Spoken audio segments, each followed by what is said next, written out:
దేవునికి స్తోత్రం. అపోస్తలుల కార్యములు 8వ అధ్యాయము బైబిల్ తెచ్చి అపోస్తలుల కార్యము 8వ అధ్యాయము తెరవండి. బైబిల్ తెచ్చి 25వ వచనం 26వ వచనం.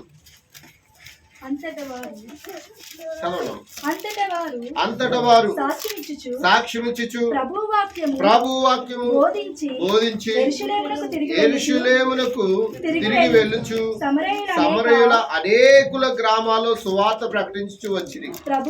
ప్రభువు దూత నీవు లేచి దక్షిణముగా వెళ్ళి యెరూషలేము నుండి గాజాకు పోవు అరణ్య మార్గమును కలుసుకోమని పిలుపుతో చెప్పగా అతడు లేచి వెళ్ళెను. అప్పుడు ఐథియోపియుల రాణి అయిన కందాకే క్రింద మంత్రి అయి ఆమె యొక్క ధనాగారమంతటి మీదనున్న అతీయుడైన నపుంసకుడు ఆరాధించుటకు యెరూషలేమునకు వచ్చి ఉండెను.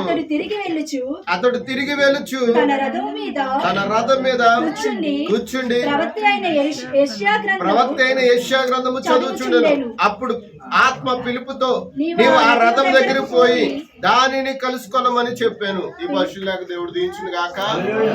మరి అందరూ కూడా ఊళ్ళి పడతాం.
సర్వోన్నతుడ గొప్ప దేవుడు ఆశ్చర్యకరుడు స్తోత్రాలు చెల్లిస్తూ ఉన్నాను.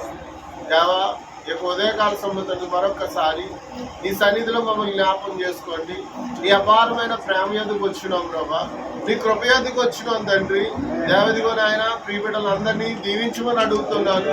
అయా తండ్రి అల్పునన్ను కూడా జ్ఞాపకం చేసుకోండి. నీ ఆత్మ చేత నడిపించండి.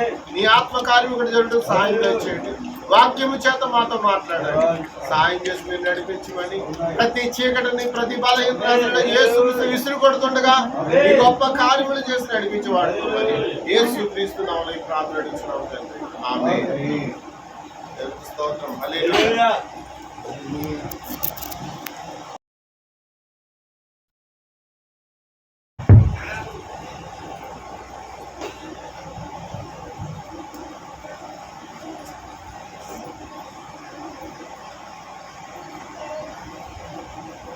దేవుడు మహిమ కలుగును గాక.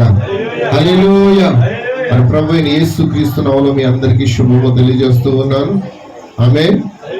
మరి ఈ రోజున మనం చదువుకున్న లేఖనం ద్వారా మరికొన్ని విషయాలు మనం విందాం. దేవునికి స్తోత్రం. మరి గత 3 వారాల బట్టి ఈ యొక్క అపోస్తుడైన లేకపోతే పెద్దల్లో ఒక్కడైన పిలుపు గురించి మనం నేర్చుకుంటూ ఉన్నాం. హల్లెలూయా. మీ అందరికి వాక్యం వినబడుతుందా? దేవునికి స్తోత్రం. దేవుని నామమున మహిమ కలుగును గాక. హల్లెలూయా. మరి ఈ అపోస్తలుల కార్యము 8వ అధ్యాయము 25వ వచనం మనం చదువుకున్నాం. మన వారం మనం కొన్ని విషయాలు మనం విన్నాం. గుర్తుందండి? హల్లెలూయా. దేని గురించి?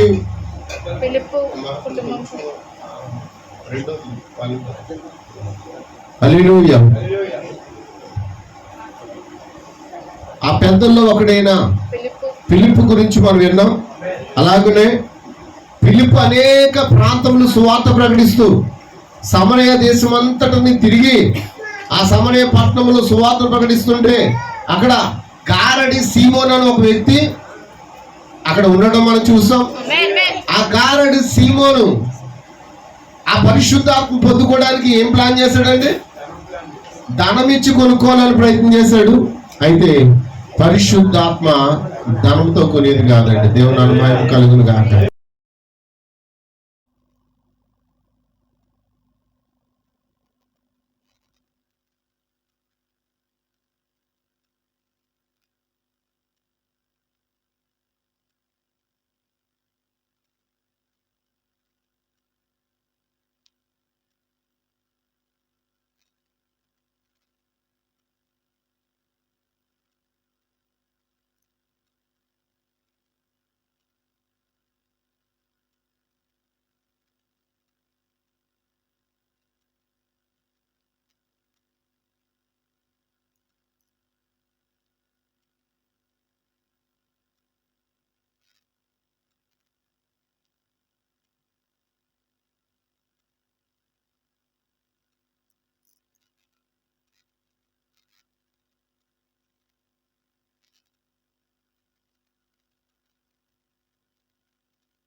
ఈ వాల్యూమ్ నాకు ఏం వినబట్టలేదు.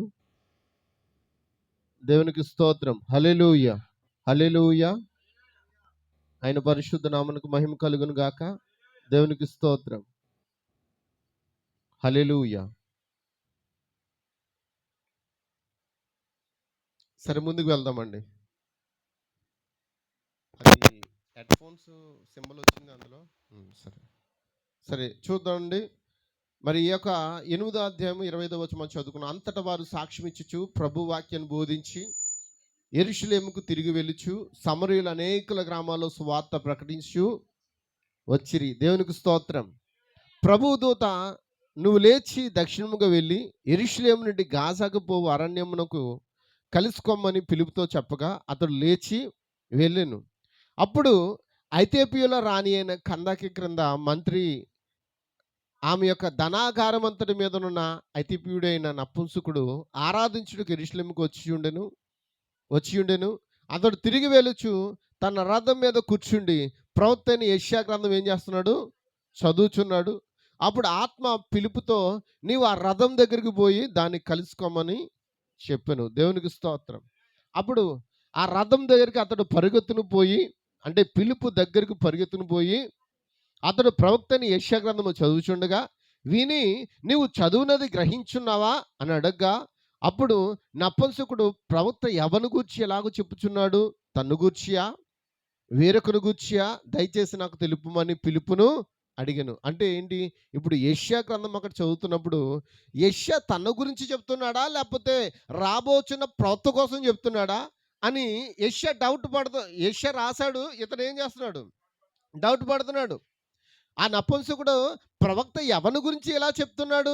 తన్ను గూర్చియా లేకపోతే వేరొకను గూర్చియా? దయచేసి నాకు తెలుపుమని పిలుపుని అడిగాడు. అందుకు పిలుపు నోరు తెరిచి ఆ లేఖనమును అనుసరించి అతనికి యేసును గూర్చి సువార్తను ప్రకటించాను. దేవుని మహిమ కలుగును గాక. హల్లెలూయా. ఈరోజు సహోదరుడా, సహోదరి, మనము ఎవను గుర్చి సువార్త ప్రకటించాలి? యేసును గుర్చే సువార్త ప్రకటించాలండి. హల్లెలూయా.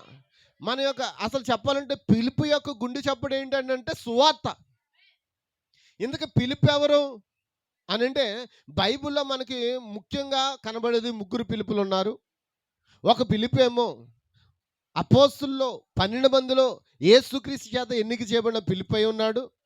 రెండవదిగా హేరోదు యొక్క తమ్ముడైన పిలుపై ఉన్నాడు. ఇప్పుడు ఇతను ఎవరంటే సంఘం అభివృద్ధి చెందుతున్నప్పుడు, నానాటిగా అభివృద్ధి చెందుతున్నప్పుడు అక్కడ మరి విధవరాణుల పట్ల చిన్న చూపు చూస్తున్న కొంతమందిని బట్టి అక్కడ ఉన్న అపోస్తులు ఏం చేశారంటే పెద్దలు 7గురిని ఎన్నిక చేసుకున్నారు. వాళ్ళు ఏమై ఉండాలంట? జ్ఞానంతోనూ ఆత్మతోనూ మంచి పేరు కలిగి ఉండాలని దేవుని వాక్యము సెలవిస్తుంది. అలాగే వారిని అభిషేకించిన వ్యక్తులు ఈ పిలుపు అక్కడ ఉన్నాడు. దేవుని మహిమ కలుగును గాక. ఇంకా పిలుపు ఉద్దేశం ఏంటంటే ఎప్పుడైతే తన మీద చేతులు ఉంచారో తను అనుకుంటున్నాడు, ఇంకా నేను దేవుని కొరకు పని చేయాలి. అయితే పిలుపుకి ఎంతమంది పిల్లలు ఉన్నారు? 4 అండి. 4 అమ్మాయిలు ఉన్నారు. తనకు భార్య ఉంది, 4 అమ్మాయిలు ఉన్నారు. ఈ 4 అమ్మాయిలు, 4 కుమార్తెలు కూడా యవ్వనస్తులు. దేవుని ఆత్మచేత నింపబడిన వారు, దేవుని ఆత్మవరములు పొందుకున్నవారు, ఇంకా చెప్పాలంటే వారు ప్రవచించువారుగా ఉన్నారండి. దేవుని మహిమ కలుగును గాక. దేవుని స్తోత్రం, స్తోత్రం. ఒక్కసారి అందరూ చేతులు ఎత్తి పైకి స్తోత్రాలు చెల్లుతారా? హల్లెలూయా. ఎందుకు ఈ మాట చెప్తున్నానంటే, ఈరోజు మనము కూడా అదే వరమును కలిగి ఉండాలి. దేవుడు తన వరమును సంఘములో ఉంచాడా లేదా? భాషలు మాట్లాడువారు గాను, ప్రవచించువారు గాను, భాషలకు అర్థం చెప్పువారు గాను, దర్శనములు చూచువారు గాను, కొందరిని దేవుడు ఏం చేశాడు? ఆత్మచేత అభిషేకించాడు. కానీ ఈరోజు సంఘంలో ఎలా ఉన్నారంటే పరిస్థితి ఎలా ఉన్నారు? వస్తున్నాం, ప్రార్థిస్తున్నాం, పాటలు పాడుతున్నాం, వాక్యం వింటున్నాం, వెళ్ళిపోతున్నాం. ఇది కాదండి దేవుని సంఘం అంటే. దేవుని సంఘం అనగా ఏంటంటే ప్రవచించు ఆత్మల కొరకు, భాషల కొరకు, దర్శనములు చూచే వరాల కొరకు మనం ఏం చేయాలి? ప్రార్థించాలండి. పిలుపు తన కుటుంబాన్ని ఎలా కట్టుకున్నాడంటే, తన నలుగురు కుమార్తెలు ఒక్క కుమార్తె కూడా తప్పిపోకుండా, వాక్యం నుండి తప్పిపోకుండా వారు ప్రవచించు వరములు పొందుకున్నట్లుగా ఆ యొక్క కుటుంబాన్ని అతను తీర్చిదిద్దుకున్నాడండి. దేవునికి స్తోత్రం. ఎంతమంది ఆమెను అంటారండి? కాబట్టి ఈరోజు మన కుటుంబము ప్రవచించువారుగా ఉండాలి. మరి ప్రవక్త గారి సంఘంలో ప్రవచించేవారు ఉన్నారా? ఉన్నారండి. వారు అలా ప్రవచించేవారు ఉండాలి అంటే వాక్యము చేత సహవాసంలో వారు ఉండాలండి. దేవునికి స్తోత్రం. నిజంగా చెప్పాలంటే పిలుపు యొక్క గుండె చప్పుడు ఏమున్నదంటే సువార్త. మరి తన కుటుంబం లేదా? తనకు నలుగురు కుమార్తెలు లేరా? వారు పోషించబడాలి ఎలాగని ఆలోచించాలి కదా. కానీ అది కాదండి తన ఆలోచన. ఎప్పుడైతే ఆ పెద్దలుగా అతడు అభిషేకించబడ్డాడో అతని యొక్క గుండె చప్పుడు మారిపోయింది. నేను పని చేస్తే దేవుని కొరకే పని చేయాలి. నా యొక్క గుండె చప్పుడు సువార్త అని చెప్తుంది. అయితే అతడంట శ్రమల్లో, కష్టాల్లో కూడా హల్లెలూయా ఉండవండి. కష్టాలు, శ్రమలు ఉండవంటారా? ఉన్నాయి. ఆయన కేవలం క్రీస్తునే కేంద్రీకృతంగా చేసుకున్నాడు. క్రీస్తు మీదే ఆధారపడ్డాడు. క్రీస్తే ధ్యేయముగా బ్రతికాడు. క్రీస్తే సువార్తగా ప్రకటించాడు. అతడు ఆ విధంగా సేవ చేస్తూ అనేక కార్యములు చేశాడండి. బైబిల్ ఉందా? పిలుపు అనేక కార్యాలు చేసినట్టు బైబిల్లో ఉందా? ఒకసారి 8వ అధ్యాయం 6వ వచనం. 8వ అధ్యాయం 6వ వచనం. జనసమూహములు విని పిలుపు చేసిన సూచక్రియలను చూచినందున అతడు చెప్పిన మాటలు యందు ఏక మనసుతో లక్ష్యముంచగా అనేకులను పట్టిన అపవిత్రాత్మలు పెద్ద కేకలు వేసి వారిని వదిలిపోయాను. అంటే ఇప్పుడు దెయ్యాలు కూడా పిలుపుకి ఏమవుతున్నాయి? లోబడుతున్నాయి, భయపడి వెళ్ళిపోతున్నాయి. ఈ రోజున మరి మనల్ని చూసి దెయ్యాలు వెళ్ళిపోలా లేదా? కానీ దెయ్యాలు మనల్ని చూసి వెళ్ళిపోవట్లేదు. ఒరే నాకు మంచి ఇల్లు దొరికిందిరా,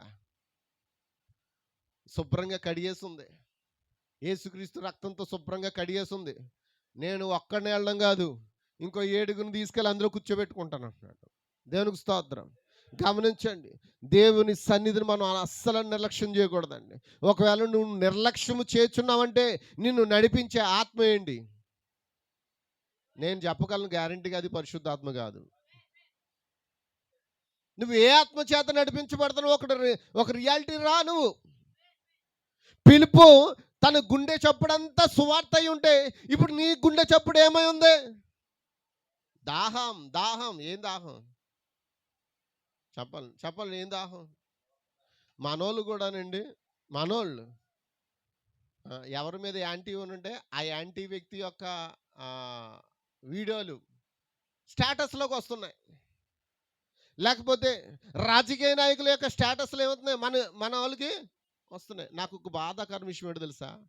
క్రీస్తుని గురించి సువార్త ప్రకటించడానికి నీ సెల్ ఫోన్ ఎందుకు వాడకూడదు? హల్లెలూయా, ఆమేనంటారా? క్రీస్తుని గురించి సువార్త ప్రకటించడానికి నీ సెల్ ఫోన్ ఎందుకు వాడకూడదు? నువ్వు ఎలాగో వాడబట్టలేదు, నీ చేతిలో ఉన్న ఆయుధమైనా వాడాలి కదా. దేవుని మహిమ కలుగును గాక. ఎంతమంది ఆమేనంటారు? కానీ ఈరోజు చాలా ఉందంటే రాజకీయ విషయాలు మన స్టేటస్లో కనబడచ్చా? ఒక క్రైస్తుడుగా రాజకీయ విషయాలు కనబడచ్చా? మరి కనబడుతున్నాయంటే ఇంకా ఉన్నాం అక్కడే ఉన్నాం మనం ఇంకా ఆత్మచేతన మనం ఇంకా పూర్తిగా నింపబడలేదు. ఇంకా మన యొక్క సెల్ ఫోన్లో స్టేటస్లో సినిమా పాటలు వస్తున్నాయంటే చెప్పండి, సినిమా పాటలు వస్తున్నాయంటే ఎవరు మాట్లాడట్లేదు. ఉన్న మాట అంటే ఊరికి దూరం అంట, నేను దూరం అయిపోయినా పర్లేదు. ఉన్న మాట చెప్పే నేను నరకానికి పోను, ఉన్న మాట చెప్పి పరలోక రాజ్యానికి నేను వెళ్ళిపోతాను. దేవునికి స్తోత్రం. హల్లెలూయా. మన యొక్క స్టేటస్లో సినిమా పాటలు కనబడుతున్నాయంటే దేవుడి పాటలు ఏమీ కనబడట్లేదా? దేవుడి పాటలు ఏమి లేవా? హల్లెలూయా. అంటే మనల్ని నడిపించుచున్న ఆత్మ ఏంటో మనం ఏం చేయాలి? తెలుసుకోవాలండి. దేవుని మహిమ కలుగును గాక. పిలుపు యొక్క గుండె చప్పుడు ఎప్పుడు కూడా నేను ప్రభువుకి ఏదో చేయాలి అనే అతను ఏం చేశాడు? పరుగులు తీశాడండి, కష్టపడ్డాడు, శ్రమపడ్డాడు. ఆయన కేవలం క్రీస్తే కేంద్రీకృతమై పనిచేశాడండి. దేవుని మహిమ కలుగును గాక. హల్లెలూయా. ఆయన సేవ గురించి చూద్దాం. ఆ సేవ పరిశుద్ధాత్మ ప్రేరేపణ ద్వారానే జరిగిందని ఎంతమంది నమ్ముతున్నారు? దేవునికి స్తోత్రం. అయితే ఏం జరిగిందంటే ఒకసారి అతడు సమరయ పట్టణం అంతా గొప్ప కార్యాలు అద్భుతాలు చేస్తుంటే మరి అక్కడ మన యొక్క పిలుపు ఏమైపోతాడు చెప్పండి? ఫేమస్ అయిపోతాడండి. దేవుడు కాదు, ఫేమస్ అయిపోయాడు. ఫేమస్ అంటే ఏంటి చెప్పండి? నా మాటలు అర్థం కాలేదా? అర్థం కాలేదా అమ్మ? అర్థమైందా? ఇప్పుడు పిలుపు ద్వారా అద్భుతాలు జరిగాయి, ఆశ్చర్యకరాలు జరిగాయి. చాలామంది రోగులు స్వస్థ పొందుకున్నారు, దెయ్యాలు కూడా వీరు పోయాయి. ఇప్పుడు పిలుపు ఆ పట్టణంలో ఏమైపోయాడు? పెద్ద పేరు పొందాడండి. మామూలు పేరు కాదండి, ఫేమస్ అయిపోయాడు. పలానా వ్యక్తి వచ్చాడు, చెయ్యి ఎలా అంటే చాలు, చెయ్యి అనలేదంటే ఏమనలేదంట, అతడు జస్ట్ పలికితేనే అక్కడ దెయ్యాలు కూడా పోయాయి. దేవునికి స్తోత్రం. అందరూ ఆమేనంటారా? ఒక్కసారి మీ యొక్క తలంపులు ఎక్కడ ఉంచారా? ఈ ఫేమస్ స్టార్ ఇప్పుడు ఏమైపోయాడంటే ఆ దేశంలో లేదా ఆ పట్టణంలో అతడు ఫేమస్ అయిపోతే దేవుడు అన్నాడు, చాలు నువ్వు ఇక్కడ వదిలేసి, ఈ ప్రాంతాన్ని వదిలేసి నువ్వు అడవిలోకి వెళ్ళి అన్నాడంట. ఎక్కడికి వెళ్ళమన్నాడు? అరణ్యంలోకి. ఎక్కడికండి? అరణ్యంలోకి వెళ్ళమన్నాడంట. ఇప్పుడు అరణ్యంలోకి నేను ఎందుకు వెళ్ళాలి ప్రభువా? నేను ఇక్కడ మంచి స్టార్ అయిపోయాను, నీ దయ వల్ల నేను ఒక మంచి స్టార్ అయిపోయాను. నేను కదిలితే మళ్ళీ నా పేరు ప్రఖ్యాతులు పోతాయి. ఏంటి ప్రభువా ఇప్పుడు నేను ఎక్కడికి వెళ్ళాలి? ఒక్కసారి చూడండి, ఆ మాట ఏమన్నాడంటే, అంతటా వారు సాక్ష్యం ఇచ్చుచు ప్రభు వాక్యము హల్లెలూయా హల్లెలూయా బోధించి యెరూషలేముకు తిరిగి వెలుచు సమరయులు అనేకుల గ్రామంలో సువార్త ప్రకటించుచు వచ్చిరి. ప్రభుదూత నీవు లేచి దక్షిణముగా వెళ్ళి యెరూషలేము నుండి గాజాకు పోవు అరణ్య మార్గం కలుసుకోమని పిలుపుతో చెప్పగా. దేవునికి స్తోత్రం. హల్లెలూయా హల్లెలూయా. అందరికి అర్థమవుతుందా సోదరుడా? దేవుని ఆత్మచేత నడిపించబడుతున్న వ్యక్తుల్ని దేవుడు ఎక్కడికి వెళ్ళమంటే అక్కడికి వెళ్ళాలి. అగ్నిగుండంలోకి వెళ్ళమన్నా వెళ్ళాల్సిందే. దేవుడు ఎందుకు వెళ్ళమన్నాడు అంటే అక్కడ ఏదో పని ఉంది ఆయనకి. దేవునికి స్తోత్రం. దేవుడు ఎప్పుడు కూడా తన ప్రజల్ని గుంపులతో కలుసుకోడండి, గుంపులతో వ్యవహరించడండి. నీ కుటుంబానంతా దేవుడు కాపాడండి, నీ కుటుంబానంతా దేవుడు ఎన్నుకోడండి. ఆయనకు కావాల్సింది వ్యక్తిగతంగా నువ్వే. దేవుని మహిమ కలుగును గాక. హల్లెలూయా హల్లెలూయా. నిన్ను బట్టియే దేవుడు తన ప్రజలను వాడుకుంటాడు, తన ప్రజలకు పరిచర్య చేస్తాడు, తన ప్రజలకు బోధిస్తాడు, తన ప్రజలకు సువార్తను ప్రకటిస్తాడు. నిన్ను వాడుకునే ఈ రోజున ఎక్కడికి వెళ్ళిపోతున్నారు?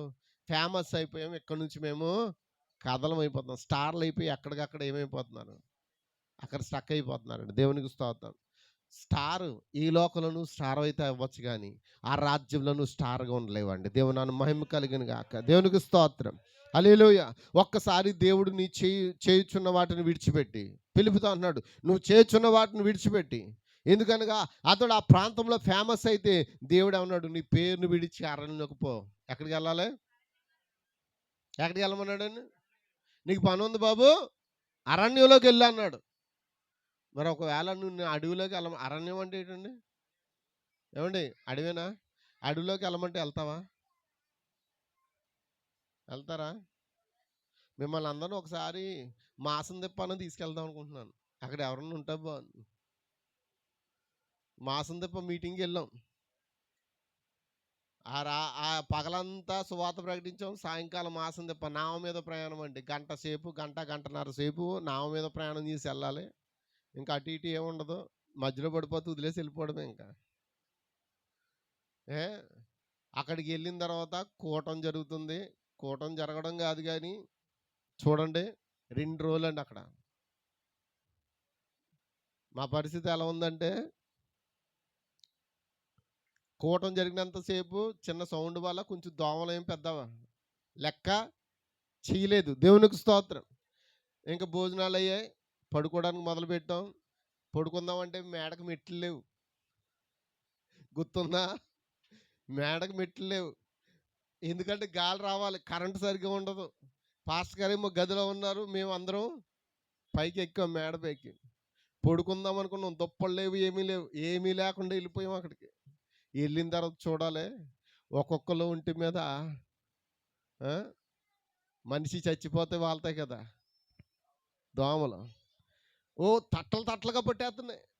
ఏం చేయాలో అర్థం కావట్లేదు. ఇంకా తెల్లవారులు తిరగడమే, ఇలా దులుపుకుంటూ తిరగడమే. ఎందుకంటే దేవుడు వెళ్ళమని చెప్పాడు సువార్త చేయడానికి. ఆ ప్రాంతానికి దేవుడు సువార్త చేయడానికి పంపించాడు. దేవునికి స్తోత్రం. ఏమండి, దోమలు ఉన్నాయని మళ్ళీ మాసం తిప్ప కూటాన్ని పెడితే వెళ్ళడం మానేసామా? 2 రోజులు అక్కడ సువార్త ప్రకటించి ఇంకా మేము బయలుదేరి వచ్చేసాం. మళ్ళీ వర్షమే కూర్చున్నాం, ఎక్కడ ఏమీ లేవు. మరి ఏం చేస్తాం? తడుస్తూ కూర్చున్నాం. పెద్దనాన్న గారు కూడా ఉన్నారు, బ్రదర్ కూడా వచ్చారు. దేవునికి స్తోత్రం. ఎందుకంటే ఇప్పుడు చేసే సువార్త నాకు తెలిసి అది సువార్తే కాదండి. హల్లెలూయా. పిలుపుని అరణ్యంలోకి వెళ్ళమంటే, ప్రభువా నాకు అడవిలో ఏముంటాయి ప్రభువా? తాగడానికి డ్రింక్ ఉండదు, కొట్లు ఉండవు, షాపులు ఉండవు, పడుకోవడానికి పరుపు ఉండదు. అయినా సరే నేను పొమ్మంటే ఏం చేయాలి? హల్లెలూయా. దేవుని మహిమ కలుగును గాక. ఈ కాలప్రత దాని గురించి మాట చెప్తూ ఉన్నాడు.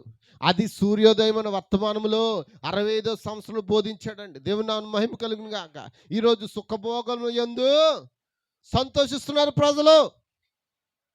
సుఖభోగములు కోరుకున్న శరీరం పరలోక రాజ్యానికి చేరడం చాలా కష్టమండి. ఇది నాకు కష్టమండి, నా శరీరం తట్టుకోలేకపోతుందండి, నా శరీరం నిలబడలేకపోతుందండి అని అంటే కుదరదండి. నువ్వు నాగట మీద చేపెట్టి వెనతట్టు చూడడం కష్టం. అది దేవునికి స్తోత్రం. అలా చూచేవాడు దేవునికి పాత్రుడు కాడు. దేవునికి స్తోత్రం. అది సూర్యుని వర్తమానంలో ఈ కాలప్రత అంటున్నాడు. పిలుపు ఆ గొప్ప ఉద్యమమును విడిచిపెట్టుట. దేవునికి స్తోత్రం. ఏ గొప్ప ఉద్యమం విడిచిపెట్టాడు? సమరయ పట్టణంలో పెద్ద కూటం జరుగుతుంది, బహిరంగ సభ జరుగుతుంది. దేవుని మహిమ కలుగును గాక. హల్లెలూయా, హల్లెలూయా, ఆమేన్, హల్లెలూయా. ఎంతమంది ఆమేన్ అంటారు? చాలా పెద్ద కూటం జరుగుతుంది. పెద్ద కూటం జరుగుతుంటే ఇప్పుడు పరిశుద్ధాత్మ వచ్చి అంటుంది, ఈ ఉద్యమం విడిచిపెట్టయ్యా, చూసుకుంటారు వాళ్ళు మిగతా వాళ్ళు. ఎవరున్నారు అక్కడ? హల్లెలూయా, దేవుని మహిమ కలుగును గాక. మిగతా వాళ్ళు ఉన్నారు కదా, వాళ్ళు చూసుకుంటారు, నువ్వు విడిచిపెట్టు, నీతో పని ఉంది రా అన్నాడు. అప్పటికే స్టెఫన్తో పని అయిపోయింది. ఎంతమందికి అర్థమవుతుంది? స్టెఫన్ అప్పటికే ఏం చేశారు? రాళ్ళతో పెట్టి కొట్టి చంపేశారు. అయినా సరే ఇతడు భయపడకుండా, రెండోవాడు కదండి, పెద్దల్లో రెండోవాడు పిలుపు, నీతో పని ఉంది, నువ్వు వాళ్ళు చూసుకుంటారు ఆ పెద్ద కోటాలు, ఆ ఉద్యోగ కోటాలు. ఎంతమంది ఆమెను అంటారు? దేవుడు వ్యక్తిగతంగా ఒక వ్యక్తిని దర్శించేటప్పుడు ఎలాంటి పెద్ద వ్యక్తినైనా దేవుడు ఆ వ్యక్తి దగ్గర నడిపిస్తాడండి. ఆయనకు అసాధ్యమైంది ఏది లేదు. దేవుడు నిన్ను ఎంతగా ప్రేమించాడో తెలుసా? మన ఇండియా దేశాన్ని ఎంతగా ప్రేమించాడో తెలుసా? హల్లెలూయా. మొన్న జూలై 3వ తారీఖున క్రిస్టియన్ డే అనే పేరు ఎందుకు వచ్చింది? మన దేశాన్ని ప్రేమించి దేవుడు థామ్ అనే ఒక వ్యక్తిని ఏం చేశాడు? ఇండియాకి పంపించాడండి. తోమాని ఇండియా దేశంలో జూలై 3వ తారీఖున ఈటుతో పొడి చంపేశారండి. వింటున్నారా? అందుకే ఆ 3వ తారీఖుని ఏమన్నారంటే క్రిస్టియన్ డే, ఇది క్రైస్తవుల దినము. ఇది ఎప్పుడు జరిగింది? క్రీస్తకం 70లోనే ఇవి జరిగాయి. దేవుని మహిమ కలుగును గాక. ఎంతమంది ఆమెన్ అంటారండి? హల్లెలూయా. ఇంచుమించు ఆయన ఆ ప్రాంతంలో ఆ సమయంలోనే క్రీస్తకం 70లోనే మన దగ్గరికి వచ్చాడు సువార్త కొరకు. దేవుని మహిమ కలుగును గాక. అందరు ఎక్కడ ఉన్నారా? చాలా మంది అంటున్నారు మన ఇండియా దేశానికి క్రైస్తవం తీసుకొచ్చింది అమెరికా దేశం అని. వాక్యం చెప్తుంది బైబిల్లో మొదటి శతాబ్దంలోనే ఆ వాక్యము, ఆ జీవవాక్యము ఆ యొక్క ఇండియాలో ఉన్న వధువును ప్రేమించడానికి వచ్చింది. హల్లెలూయా. దేవుని మహిమ కలుగును గాక. మొట్టమొదటిగా వర్తమానం ఎవరి దగ్గరికి వెళ్ళింది? బ్రాహ్మిన్స్ దగ్గరికి వెళ్ళింది. అందరూ ఆమెన్ అంటారా? ఒక్కసారి చప్పట్లు కొడతారా? వారికే సువార్త అందింది మొట్టమొదటిగా. దేవునికి స్తోత్రం. ఆ యొక్క బ్రాహ్మిన్స్కి ఆ వర్తమానం అందినప్పుడు వారు ప్రభు అయిన యేసుక్రీస్తులో వారు ఏం పొందుకున్నారు? రక్షణ పొందుకున్నారు. అప్పుడు కూడా ప్రభు అయిన యేసుక్రీస్తులో నామంలో తోమా వారికి ఏం చేశాడు? బాప్తిస్మ ఇచ్చాడండి. దేవుని మహిమ కలుగును గాక. ఇంచుమించు అమెరికాకి ఎప్పుడు వెళ్ళింది? అసలు అమెరికా దేశంలో ఎప్పుడు కనుగొన్నారు? అక్కడ రెడ్ ఇండియన్స్ వారు ఉండేవారండి అక్కడ.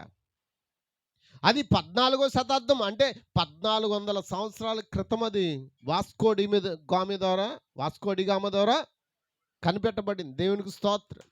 హల్లెలూయా. ఎంతమంది ఆమెన్ అంటారు? ఆ వాస్కో డి గామా ఆ యొక్క ప్రాంతాన్ని కనుగొని దానికి అమెరికా దేశం అని పేరు పెట్టాడు. వీళ్ళందరూ అక్కడికి వెళ్ళి ఆ యొక్క అమెరికాని ఏం చేస్తారు? పట్టుకున్నారు.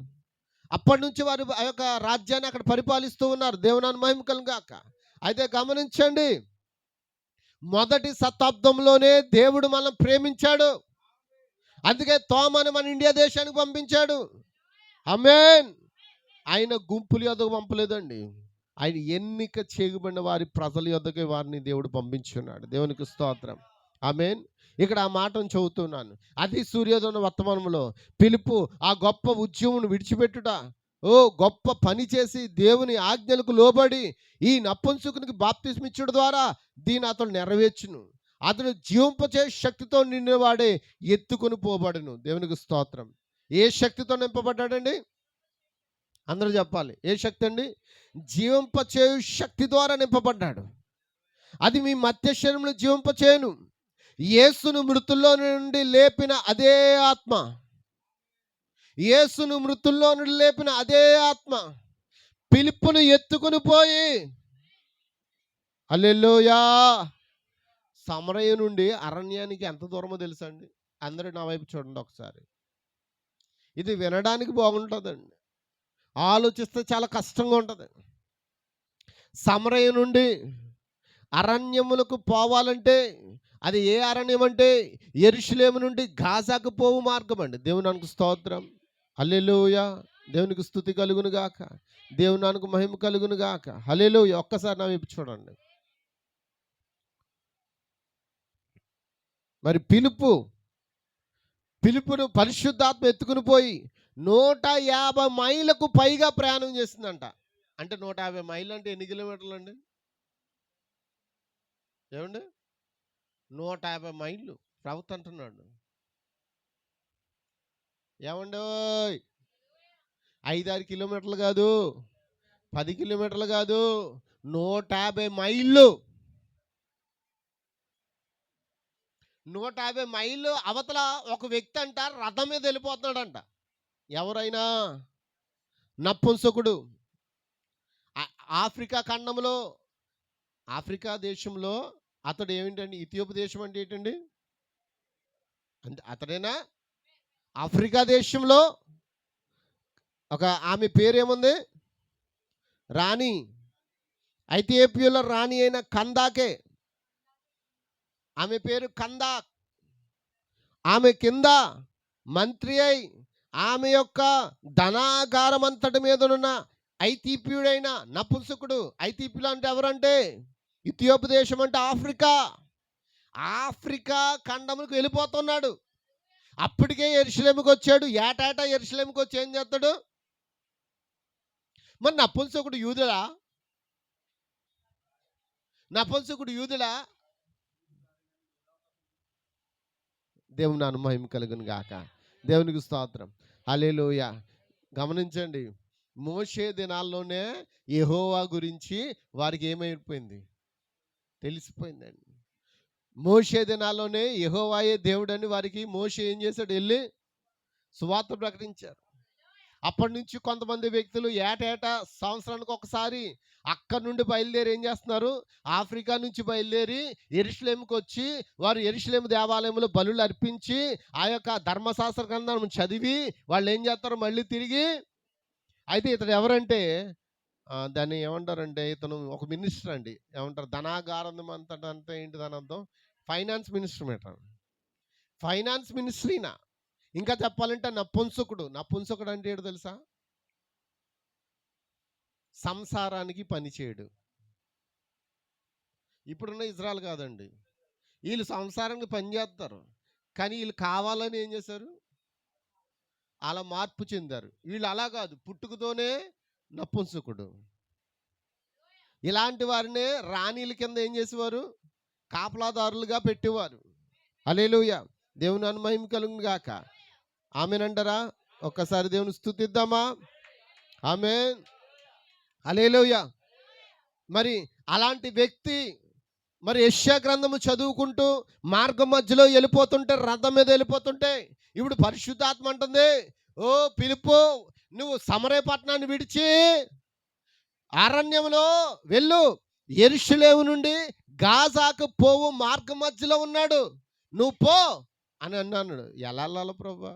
నాకు విమానం పెట్టు ప్రభా, నాకు ట్రైన్ ఏర్పాటు చేయ ప్రభా, నాకు బస్సు ఏర్పాటు చేయ ప్రభా, నాకు ఆటో ఏర్పాటు చేయ ప్రభా. ఏమీ లేవు, ఏమీ లేవు. కనీసం గాడిద మీద వెళ్ళినా కూడా అతడు చేరుకోలేడు. కనీసం గుర్రం మీద వెళ్ళినా కూడా అతడి ప్రయాణంలో చేరుకోలేడు. అవునా కదా చెప్పండి? కానీ పరిశుద్ధాత్మ అతన్ని ఎత్తుకుని పోయిందంటండి. ఎంతమంది ఆమేనంటారు? చప్పలు కొడతారు ఒక్కసారి. పరిశుద్ధాత్మ అతను ఎత్తుకుని పోయి 150 కిలోమీటర్ల దూరంలో ఉన్న, అంటే మైళ్ళు అండి, కిలోమీటర్లు అంటే ఇంకా ఎక్కువ వస్తుందేమో, ఇంకా ఎక్కువ వస్తుంది. అంత దూరంలో ఉన్న ఆ వ్యక్తి దగ్గరికి అమాంతంగా తీసుకెళ్ళి అక్కడ దింపిందంటే దేవుడు ఆ వ్యక్తిని ఎంతగా ప్రేమించాడండి. ఒక్కసారి చప్పలు కొడతారా? ఒక్కసారి హల్లెలూయా. ఒక వ్యక్తిని దేవుడు ప్రేమిస్తే అలాగే ఉంటుందండి ఆయన ప్రేమ. ఎంత దూరంలో ఉన్నా, ఎంత దూరమైనా దేవుడు ఆ వ్యక్తిని ఏం చేస్తాడో? పట్టుకుంటాడండి. దేవుని మహిమ కలుగును గాక. దేవునికి స్తోత్రం. హల్లెలూయా. ఎక్కడో మరొక దేశంలో అతన్ని ఈ సమరయ నుంచి తీసుకెళ్ళి ఎక్కడో మరొక దేశంలో అతన్ని దింపిందండి. అతని మత్స్య శరీరం లేపుకొని పోయిందండి. నిజమేనా? ఆనోకుని లేపిన అదే పరిశుద్ధాత్మ శక్తి, ఏలియాను లేపిన అదే పరిశుద్ధాత్మ శక్తి, యేసుక్రీస్తును సమాధి నుండి లేపిన అదే పరిశుద్ధాత్మ శక్తి ఈరోజు ఫిలిప్పును ఎత్తుకొని పోయి ఆ యొక్క నపుంసకుడి దగ్గర దింపిన అదే పరిశుద్ధాత్మ శక్తి ఈ రోజును కూడా అదే విధంగా ఉందండి. కానీ ఎందుకు మనము దాన్ని పొందుకోలేకపోతున్నాం? కారణం మన తప్ప? మన తప్పు కదా? మన తప్పే. హల్లెలూయా. వెళ్ళాలని తపన, చెయ్యాలని తపన, చెయ్యాలని ఉద్దేశం నీకుంటే ఖచ్చితంగా దేవుడు ఏం చేస్తాడు? ఏం చేస్తాడు? సహాయం చేయవాడు ఆయనే, మన సహాయక కర్త ఆయనే. దేవునికి స్తోత్రం. హల్లెలూయా. ఎంతమంది ఆమేన్ అంటారు? హల్లెలూయా. ఒక మార్గదర్శి అనే వర్తమానంలో చెప్తున్నాడండి. ఏ గైడ్, ఒక మార్గదర్శి అనే వర్తమానంలో చెప్తున్నాడు. ఆయన చెప్పింది ఏమనగా, ఫిలిప్పు ఇప్పుడు ఆ గుంపును విడిచిపెట్టు. ఏ గుంపును విడిచిపెట్టాలి? ఏ గుంపు అండి? సమరయంలో పట్టణంలో పెద్ద కూటం జరుగుతుందని చెప్పాను కదా. స్వస్థతలు, అద్భుతాలు, దెయ్యాలు వెళ్ళగొట్టడం ఇవన్నీ జరుగుతున్నాయి కదా.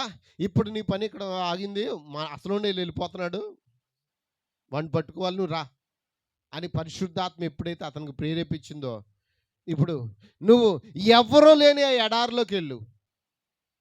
ఏమన్నాడు? ఎక్కడికి వెళ్ళమంటున్నాడండి? మనల్ని నడిపించేవాడు ఎవరు మరి? పరిశుద్ధాత్మేనా? మార్గదర్శి ఆయనే. మన మన మన మన మార్గదర్శి ఎవరండి? అక్కడ ఎవరున్నారు? ఒంటరిగా ఒక నపుంసకుడు వచ్చుచున్నాడు. ఇతని గురించి మనం చదువు కదా. అతను ఏ బుక్ చదువుతున్నాడంట? అందరూ చెప్పాలి. ఏం చదువుతున్నాడు? ఏం చదువుతున్నాడు? హల్లెలూయా. అప్పుడు రథం దగ్గరికి వెళ్ళు అని మార్గదర్శి ఆదేశించాడు. అతడు వెళ్ళి నువ్వు చూచుచున్న దానిని గ్రహించావా అని అడిగాడు. దేవునికి స్తోత్రం. అప్పుడు ఆయన ఏమంటున్నాడు? నువ్వు మాట చెప్పనా? నువ్వు దేవుని తెలుసుకోవాలంటే ముందు నువ్వు బైబిల్ తెలుసుకోవాలి. గ్రంథాన్ని తెలుసుకోకుండా గ్రంథకర్త నువ్వు అర్థము. గ్రంథాన్ని తెలుసుకో, అప్పుడు గ్రంథకర్త ఏమై ఉన్నాడో నీకు అర్థమవుతుంది. అందుకే ఈ యొక్క నపుంసకుడు అంటున్నాడు, ఎవరైనా నాకు త్రోవ చూపుకుంటే ఎలా గ్రహించగలను? నేను ప్రతి ఏటా వచ్చి వెళ్ళిపోతూ ఉన్నాను. దేవునికి స్తోత్రం. నేను ఈ అధ్యాయమే చదువుతూ ఉన్నాను. పరిశుద్ధాత్మ నన్ను ఈ అధ్యాయం చదవమంది. ఏ అధ్యాయము అని అంటే యెషయా గ్రంథము 53 అధ్యాయం చదువుతున్నాడు అంటాను. ఏ అధ్యాయము? ఒకసారి చదవండి. యెషయా గ్రంథం 53 అధ్యాయం.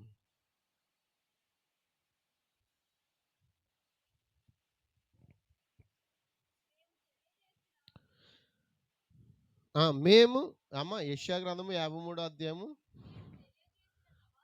మేము తెలియజేసిన సమాచారం ఎవడు నమ్మెను? యెహోవా బాహువు ఎవనికి బయలుపరచబడును?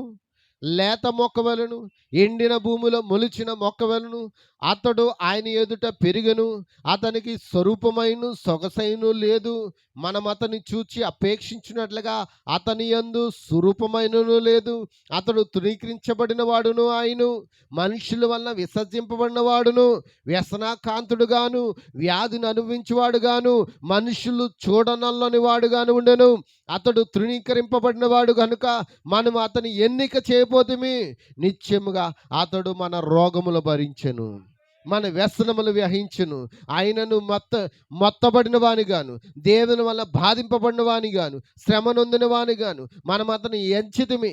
మన అతిక్రమల క్రియల బట్టి అతడు గాయపరచబడును, మన దోషములు బట్టి నలగొట్టబడును. మన సమాధానార్థమైన శిక్ష అతని మీద పడెను. అతడు పొందిన దెబ్బల చేత మనకు స్వస్థత కలుగును. హల్లెలూయా. ఇంకా ఆ అధ్యాయం అంతా చదువుతుంటే చాలా చక్కని వివరణ అక్కడ కనబడుతుంది. అయితే నపుంసకుడు ఆ అధ్యాయాన్ని చదువుతున్నాడు కానీ, ప్రతి ఏటా అధ్యాయాన్ని చదువుతున్నాడు కానీ అతడికి మాత్రం గ్రహింపు అనేది లేదు. కొన్ని సందర్భాల్లో మీరు బైబిల్ చదువుతూ ఉంటారు, మీరు ఆ అధ్యాయాన్ని చదువుతూ ఉంటారు, మీకు అర్థం కాదు. కానీ ఎవరు అర్థం చెప్తారు? మార్గదర్శి రావాలి, పరిశుద్ధాత్మ రావాలి, ఎవరో ఒక వ్యక్తిని మీ వద్దకు పంపాలి.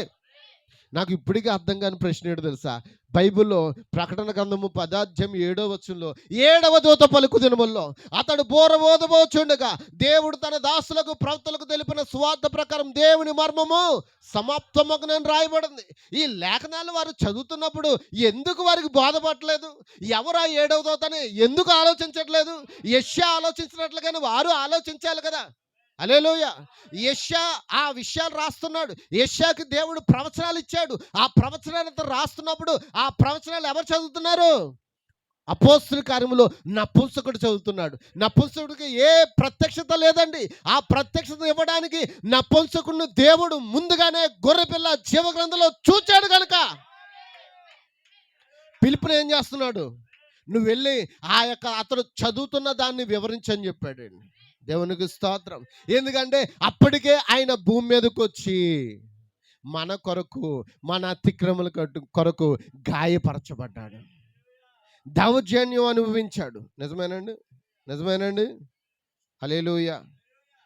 సొగసైన స్వరూపమైన లేనివాడిగా ఉన్నాడు. దేవుని నామమునకు మహిమ కలుగును గాక. అతడు దౌర్జన్యం పొందాడు, బాధింపబడ్డాడు, అయినా నోరు తెరవలేదు.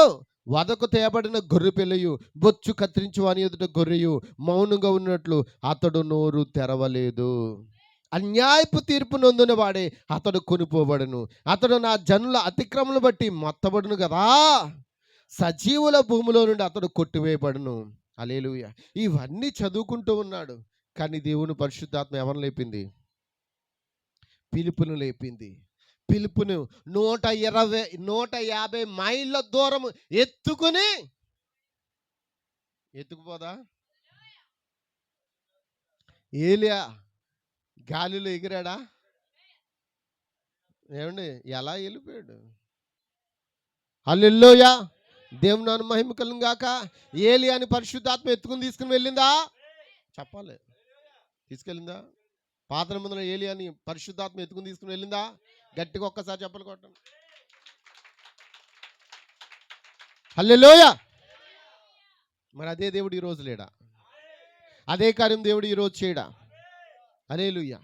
యెషయా గ్రంథము చదువుచున్న నపుంసకుడికి ప్రత్యక్షత ఇవ్వడానికి దేవుడు పిలుపుని అక్కడ పంపించాడు. పిలుపు బోధించాడు.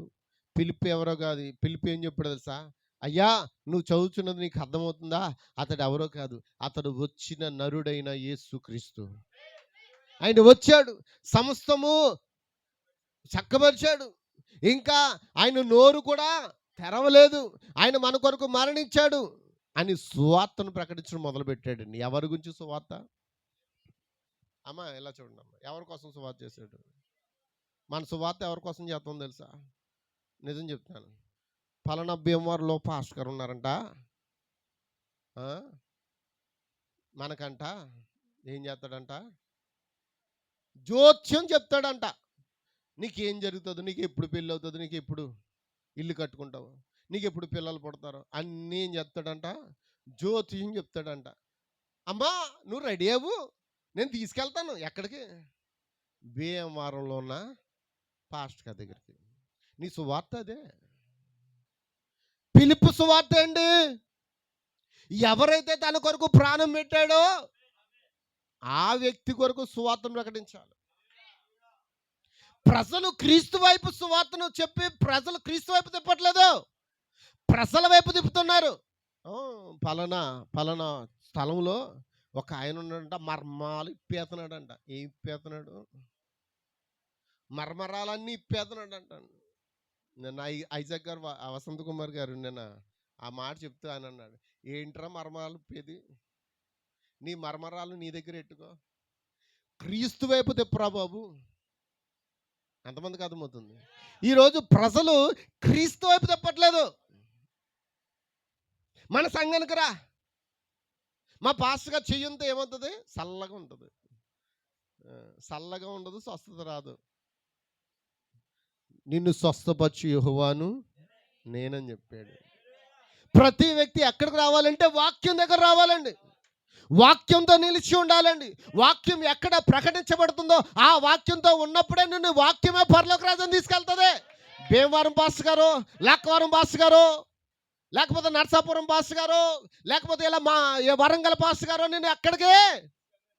అమెరికా పాస్టర్ గారు తీసుకెళ్ళరు, ఆఫ్రికా పాస్టర్ గారు తీసుకెళ్ళరు, ఢిల్లీ పాస్టర్ గారు తీసుకెళ్ళరు. ఏ పాస్టర్ నిన్ను తీసుకెళ్ళడు. వాక్యం చెప్తుంది, వాక్యంతో నిలిచి ఉండు. పిలుపు యొక్క గుండె చప్పుడు పేతురు యోహానులు కాదు. ఏమండి, పేతురు యోహానుల ద్వారా అద్భుతాలు జరగలేదా? ఏమండి, పేతురు యోహానుల ద్వారా అద్భుతాలు జరగలేదా? పిలుపు చూడలేదా? మరి పిలుపుని ఎన్నుకున్నది ఎవరు? పేతురు యోహానులు కాదా? హల్లెలూయా. కానీ ఎవరి వైపు తిప్పుతున్నాడు? యేసుక్రీస్తే నా ధ్యేయము, యేసుక్రీస్తే నా కేంద్రీకృతము. నువ్వు వారిని వాక్యం దగ్గర నడిపించు. సేవకుని యొద్ద కాదండి నడిపించేది. దేవుని నామమున మహిమ కలుగును గాక. సేవకుడు ఈ రోజు ఉంటాడు, రేపు పోతాడండి. నేను పోతే ఈ స్థానంలోకి మరొకడు వస్తాడండి. దేవునికి స్తోత్రం. ఈ సేవకుడు స్టాండర్డ్ కాదండి. ఒకవేళ దేవుడు నన్ను ఈ ప్రాంతాన్ని విడిచి నువ్వు వేరే ప్రాంతానికి వెళ్ళిపోమంటే దేవుడు ఇక్కడ కూడా దేవుడు ఎవరో ఒకరు పంపుతాడండి. లేదా నన్ను ఎంతకాలం దేవుడు వాడుకోవాలో అంతకాలం వాడుకున్నా నన్ను భూమిలోంచి ఏం చేస్తాడు? తీసేస్తాడండి. అంతేగాని మనం మనుషుల వైపు తిప్పొద్దండి. చాలామంది ఇక్కడ అద్భుతాలు జరిగిపోతున్నాయండి, ఇక్కడ ఆశ్చర్యాలు జరిగిపోతున్నాయండి. బైబిల్ ఏం చెప్తుంది? యేసుక్రీస్తు ఇక్కడ ఉన్నాడు, మా గదిలో ఉన్నాడు, మా ఇంట్లో ఉన్నాడు, మా పెరట్లో ఉన్నాడు అని చెప్తే నమ్మొద్దని చెప్పాడు. యేసు ఎక్కడ ఉన్నాడు? ఎక్కడైతే వాక్యం ఉందో, సారీ నాలో ఉన్నాడని చెప్పడానికి కూడా మన ధైర్యవంతులు కాదండి. ఎందుకంటే మనలో నివసించడానికి కూడా మనం యోగ్యమైన వాళ్ళం, అంత నీచమైన వాళ్ళం అండి. కానీ ఆయన కృప మనల్ని ఏం చేసింది? ఎన్నుకుందండి, కాపాడిందండి. దేవునికి స్తోత్రం. ఇప్పుడు యేసుక్రీస్తు ఎక్కడున్నాడు? యేసుక్రీస్తు ఎక్కడున్నాడు? వాక్యంలో ఉన్నాడు. నువ్వు ఎవరు ఎదుగు తిప్పాలి? వాక్యం ఎదుగు తిప్పాలి. వాక్యం ఉన్న చోటే. అందుకే ఈ కాలప్రత ఉన్నాడు సంఘమును ఎన్నుకునేటప్పుడు అంట.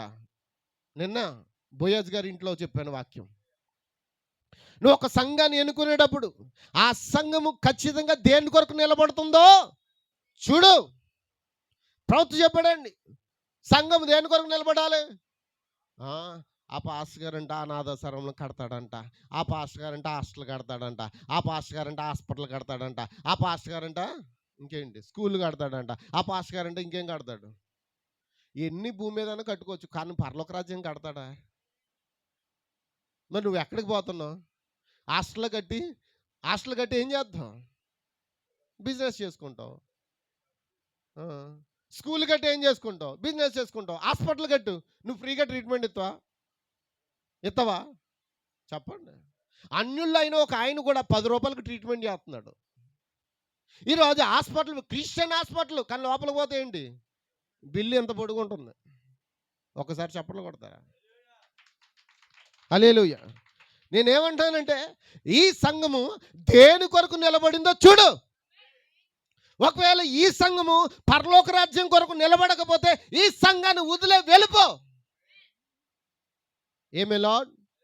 హల్లెలూయా, హల్లెలూయా. నేను ఏమన్నానంటే అనాథ శరణాలయాలు లేకపోతే ఏంటది ఓల్డ్ ఏజ్ హోమ్స్ ఇంకా అన్నీ కట్టచ్చు, మంచిదే, చెయ్యండి, తప్పేం లేదు, డబ్బు ఉంటాయి. హల్లెలూయా. కానీ ప్రజల డబ్బు తీసుకుని కట్టడం వల్ల ప్రజలకు సువార్త అందలేదు. హల్లెలూయా. సువార్త కొరకు మనం ఏం చేయాలి? పిలుపు ఎవరైనా వీళ్ళందరూ ప్రాణాలు పెట్టడానికి ముందుకు వచ్చారండి. మనం ప్రాణం పెట్టాల్సిన పరిస్థితి వస్తే ఈ సువార్త నాకు వద్దంటాం. హల్లెలూయా. ఏమి లార్డ్? అందరు ఇక్కడ ఉన్నారా? అందరికి అర్థమైందండి? ఆమేన్. పిలుపు ఏ శక్తితో నింపబడ్డాడు? జీవపు శక్తితో. అతడు ఎంత పెద్ద కూటమైనా సరే, నువ్వు అక్కడి నుంచి వెళ్ళు, పలానా చోటుకు వెళ్ళు, ముందు దాన్ని విడిచిపెట్టు, నీ పేరు ప్రఖ్యాతులు విడిచిపెట్టు, ఇప్పటి వరకు చేసింది చాలు, వెళ్ళు అని అంటే పిలుపు ఏం చేశాడు? అయ్యా ఇంకో 10 రోజులు ఉంటానయ్యా, 10 రూపాయలు సంపాదించుకోవాలి కదా అన్నాడా? నో. అతడు దేని కొరకు నిలబడి ఉన్నాడో ఆ దాని కొరకు అతడు ప్రయాసపడ్డాడండి. ఈరోజు సంఘము దేని కొరకు నిలబడాలి? ఇప్పుడు ఏం చేస్తున్నారంటే ఎక్కువగా, నిజం చెప్తానండి, నేను నిజమే చెప్తాను, అన్యులు కూడా మా ఏరియాలో పద చెప్తారు, సత్ చెప్తారు అంటారు కదా, అక్కడికే ప్రజలను ఏం చేస్తారు? తీసుకెళ్తారు. ఇప్పుడు క్రైస్తవులు కూడా ఏం చేస్తున్నారు? మా పాస్టర్ దగ్గరికి వస్తే, మా పాస్టర్ గారి దగ్గరికి వస్తే దర్శనాలు అలా అలా అలా అలా వచ్చేస్తాయండి. ఎక్కడి నుంచి వచ్చేస్తాయండి దర్శనాలు? దెయ్యం ఎత్తున్నా దేవుడు ఇస్తాడా? అలా అలా అలా అలా నీ గురించి ఏదో చెప్పేస్తాడు. మరి ఆయన గురించి ఆయనకు తెలియదు అంటారా? ఈ ప్రజలు నిజంగానే మంచివాళ్ళు అండి. ఏంటంటే మా హృదయాలు అలాంటివి అండి, ఏదైనా గుడ్డిగా. అవునా? ఒక మాట చెప్తానే ఏమండి, ఒక మాట చెప్తాను. బైబిల్లో ఎక్కువ మాటలు చూపించిన ఒక మాట చూద్దామండి. దేవునికి స్తోత్రం. దశలోనికి రాసిన పత్రిక ఒక్కసారి. నా బైబిల్ కూడా పేజీలు అయిపోయి. దేవునికి స్తోత్రం. జాతక తీయాల్సి వస్తుంది. దేవునికి స్తోత్రం.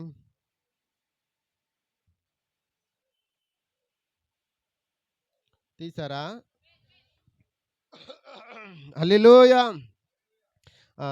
అపోస్తలుడైన పౌలు దశలోనికి రాసిన 2వ పత్రిక 2వ అధ్యాయము. త్వరగా అవునండి. తీసారా? తీసానని చెప్పండి. అందరూ తీసారా? ఆమేన్. హల్లెలూయా. ఒక్కసారి మనము 8వ వచనం చదువుతాం. అప్పుడు ఆ ధర్మ విరోధి బయలుపరచబడును. ప్రభువైన యేసు తన నోటి ఊపిరి చేత వానిని సంహరించిన తన ఆగమన ప్రకాశము చేత నాశనం చేయును. నశించుచున్నవారు తాము రక్షించబడుటకే సత్య విషయమైన ప్రేమను అవలంబింపకపోయిరి గనుక వారి రాక అబద్ధ విషయమైన సమస్త బలముతోనూ నానా విధములైన సూచక్రియలతోనూ మహత్కారములతోనూ దుర్నీతిని పుట్టించు సమస్త మోసముతోనూ నశించుచున్న వారిలో సాతాను కనపరచు బలమును అనుసరించిండును. అందుచేత సత్యమును నమ్మక దుర్నీతి యందు అభిలాష గల వారందరూ శిక్షావిధి పొందుటకై అబద్ధమును నమ్మునట్లు మోసము చేయు శక్తిని దేవుడు వారికి పంపుచున్నాడు. ఎంతమందికి ఈ మాటలు అర్థమయ్యా? ఏమైనా అర్థమయ్యా? మళ్ళీ చదువుదామా? మళ్ళీ రిపీట్ చదవండి. నాతో పాటు ఎంతమంది చదువుతారు? చదువుకున్న వాళ్ళందరూ ఉంటే నాతో పాటు చదవండి. మళ్ళీ 8వ వచనం. అప్పుడు ఆ ధర్మ విరోధి బయలుపరచబడును. ప్రభువైన యేసు తన నోటి ఊపిరి చేత వానిని సంహరించి తన ఆగమన ప్రకాశము చేత నాశనం చేయును. నశించుచున్నవారు ఎవరంట? వాళ్ళు తాము రక్షింపబడుటకై సత్య విషయమైన ప్రేమను అవలంబింపకపోయిరు గనుక వారి రాక అబద్ధ విషయమైన సమస్త బలముతోను నానా విధమైన సూచక్రియలతో. అక్కడ ఏం జరుగుతాయంటండి? ఎవరిళ్ళు? నశించిపోయేవాళ్ళు. నశించిపోయే వారికి ఏం జరుగుతాయంట? సూచక్రియలు జరుగుతాయంట, మహత్కార్యములు జరుగుతాయంట, దుర్నీతిని పుట్టించు సమస్త మోసముతో నశించుచున్న వారిలో సాతాను కనబరుచు బలమును అనుసరించి ఉండెను. ఇందుచేత సత్యమును నమ్మక. ఏమి నమ్మరు వీళ్ళు? ఎంత చెప్పు, ఎంత చెవుల్లో అరుసు, ఇది సత్యమురా, ఇదే వాక్యమురా, అపోస్తుల బోధ సహవాసం అని ఉండాలిరా బాబోయ్ అని నువ్వు ఎంతగా చెవులు అరుచు, వారికి మాత్రం ఏం కనబడదు తెలుసా? మా పెద్దమ్మ గారు, మా పెద్దయ్య గారు, మా పెద్ద తాత, మా ఎవరు మొన్న ఒకళ్ళు అంటున్నారండి, మా పెద్ద పాదుర్లు ఇలా చెప్పారండి, మేము అలాగే ఉంటాం అంటున్నారు. అయితే నేనన్నాను, మీ పెద్ద పాదుర్లు అలా చెప్తే నా బైబిల్ అలా చెప్పట్లేదంటే, మాకు తెలియదండి, బైబిల్ మాకు తెలియదు, అందుకే బైబిల్ తెలియదనే మేము చెప్తామంటే, కాదు, మా పెద్ద పాదుర్లు ఏమి చెప్తే ఆ పెద్ద పాదుర్లు చెప్పినట్టు చేశారు. ఆ పెద్ద పాదుర్లు చెప్పినట్టు చేశారు. ఆ పెద్ద పాదుర్లు ఎక్కడి వచ్చారు? దేవునికి స్తోత్రం. అందుకే వారు జ్ఞానం అనే తాళపు చెవిని ఏం చేశారంట? ఎత్తుకుపోయారంట. ఎవరాళ్ళు? పరిసీలు. జ్ఞానం అనే తాళపు చెవిని ఏం చేశారు? బైబిల్ ఉందండి. ఎత్తుకుపోయి వారు వెళ్ళేవారిని వెళ్ళనివ్వరంట. పరలోక రాజ్యాన్ని వాళ్ళే మూసేశారంట. అమ్మ వింటారా? ఒరే మేము వెళ్ళంరా, మేము వెళ్ళని స్థలానికి మీరు కూడా వెళ్ళకూడదురా, ఇక్కడ మనకు బాబోలు గోపురం ఉందిరా, ఈ బాబోలు గోపురం మనకే పరలోక రాజ్యం రా, ఇక్కడే ఉండిపోదాంరా, ఈ తాళాలు ఇక్కడికే ఉపయోగించుకుందాం, అక్కడ వద్దు, అక్కడ మూసేసాం, ఇక్కడ ఉండండి అంటే మా పెద్ద పాదుర్లు ఏం చెప్తే మేము అదే చేద్దాం. అయ్యా పెద్ద పాదుర్లను పక్కన పెట్టండి. అసలు నాకు పెద్ద పాస్టర్ అన్నవాడిని కూడా నేను పక్కన పెట్టాలి. ఎప్పుడు పక్కన పెట్టాలి? నిజం చెప్పండి. నన్ను కూడా మీరు పక్కన పెట్టాలి. ఎప్పుడు పక్కన పెట్టాలి? వాక్యంలో ఏదైనా తేడా చెప్పైనా, వాక్యంలో ఏం తేడా? ఏదో తేడా వచ్చింది. ఏం తేడా? నాకు శత్రువైన వాడు నీకు శత్రువు అని బోధించాడు అనుకుందాం. మనకు శత్రువు ఎవరు చెప్పండి? అపవాద. గాడిద గుడ్డేం కాదు, అపవాద. మీ శత్రువు అపవాద. నా శత్రువు అయిన వాడు మీకు శత్రువు అంటే నా శరీరం నాకు శత్రువు. ప్రవక్త చెప్పాడు కదండి. ఈడు మన శత్రువు, ఈయన జయించలేకపోతున్నాం, కానీ ఎదుటోడు శత్రు ఆడిని జయించడానికి మాత్రం కత్తులు కటార్లు అట్టుకుని వెళ్ళిపోతున్నాం. ముందు నువ్వు జయించాల్సింది దేన్ని? ఎంతమంది మీ బాడీని జయిస్తున్నారు? జయించే వాళ్ళు మాత్రం హల్లెలూయా చెప్పండి. ఎవరు లేరా? మీ శత్రుని జయించే వాళ్ళు ఎవరు లేరా?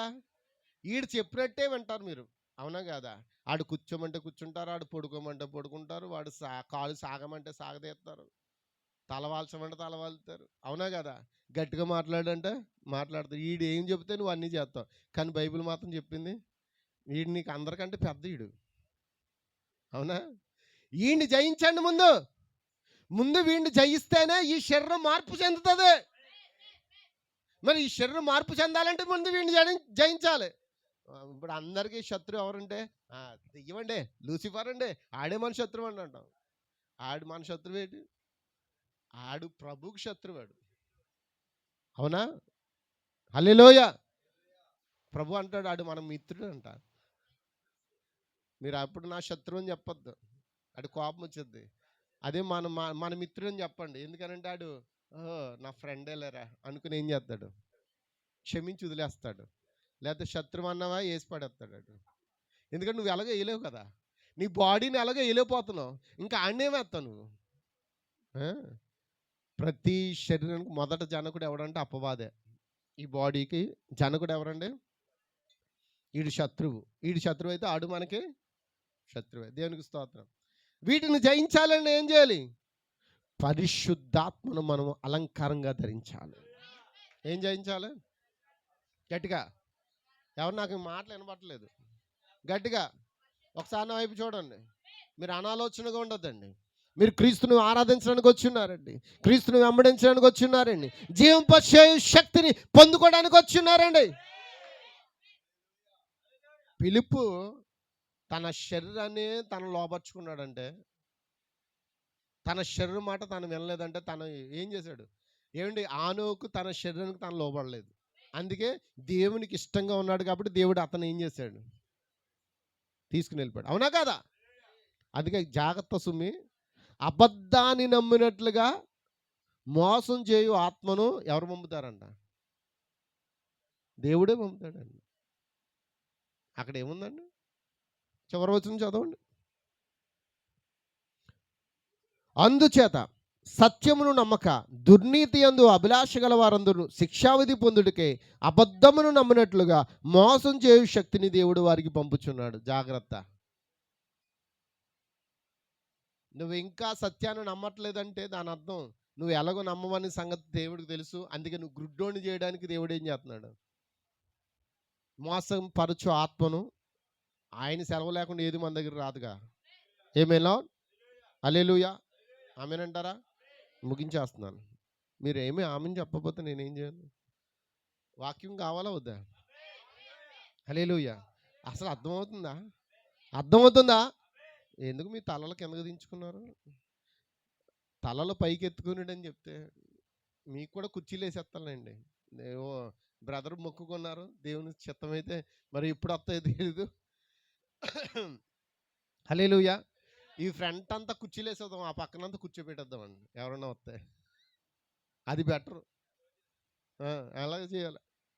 వీళ్ళండి కింద ఏం మరి కింద ఏమైనా ముగ్గులు పెడుతున్నారేంటి?